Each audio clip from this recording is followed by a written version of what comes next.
Hello guys, मैं हूँ आपकी राधिका। राधे किड्स चैनल पे आपका स्वागत है। और आप लोगों के लिए जो है शादी विवाह गीत लाई हूँ, आप सुनिए और कमेंट करके बताइएगा कैसा लगा आप लोगों को।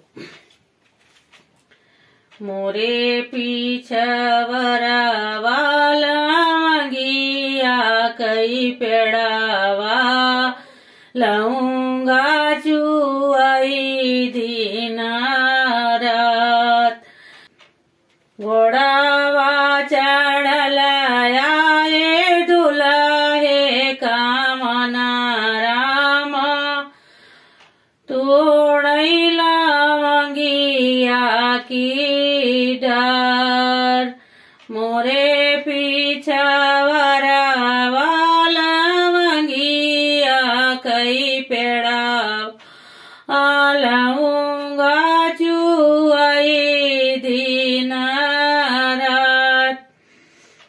भीतरा से निकारी है सखिया सहेली पूछ दूल्हे से नी बात।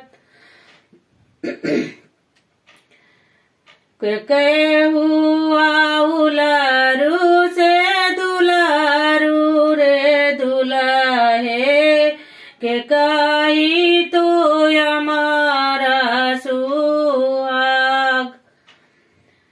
कहाँ से आए हो कहाँ का जईबा। कहाँ से आए हो कहाँ का जईबा के करई हुआ तू दामाद।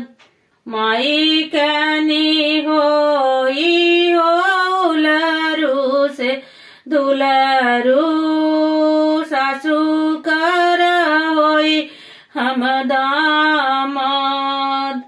अवध से आए जनकपुर जाब ए सीताजी का अमर सुहाग।